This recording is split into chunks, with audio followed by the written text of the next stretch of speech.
This is Valley of Tears from M&P Games. It's part of the Battalion Combat series, looking at the situation on the Sinai and the Golan at the end of day 6. This has been a much quieter day than any of the others so far. Israel has spent most of the day recovering all their units to try and get them down to a reasonable level of fatigue. The Arabs in the Sinai, there's been a little bit of activity here and there. They're pushing towards trying to secure as many objectives as they can without going outside the sand belt, which make things very difficult for them. People are experimenting with using destruction barrages on both sides with some degree of success. Depends what you're doing. If you're only going to put one attack in and you're attacking, say, infantry, which isn't in terrain or something like that, yeah, you can do a decent amount of damage. But attacking like terrain or units in defensive terrain or hard targets, it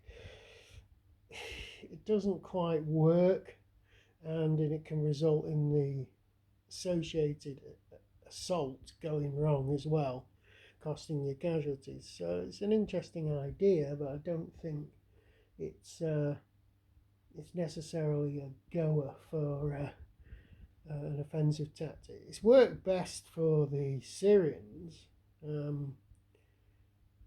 oddly enough, on the Golan, because they're getting quite a bit of air power into the game, giving them a bit of quite a few air points, and also because the Israeli units don't have support as such, it's not such a bad risk if you're attacking and you've got support against an unsupported unit doing a destruction barrage. So I don't know.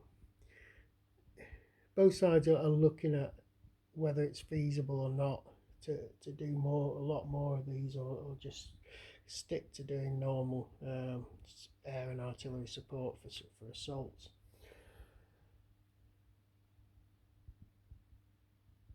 Situation in the Golan, the Syrians are still pushing forward, but they've done quite a bit of activity because the Israelis have been resting. Pushed the front line up a bit, inflicted a few casualties here and there on the Israelis, but all in all, it's a fairly static situation. And one thing I did notice, as someone pointed out, you couldn't use your Saga missiles in support for Egyptian units because you have to have support for Syrian units. So you have to have support written across the counter like that one to actually put it into support for Arab armies. That's a special rule for this particular module. So I've corrected all that. One other thing is, if you've been watching this series from the start, when I got my Valley of Tears special rules booklet, there were a load of duplicate pages and a load of pages missing. M&P have sent a replacement booklet through the post, so it took about 2 weeks to get here from America, but fair enough, that's all sorted. And that's really it. As I say, a quiet day. Israel are sort of pondering on launching a series of offensives, but they might just continue to sort of continue to recover as much as they can, and let the Arabs waste themselves trying to knock out Israeli positions. We don't know. We haven't decided what we're going to do yet. But as I say, a quiet day.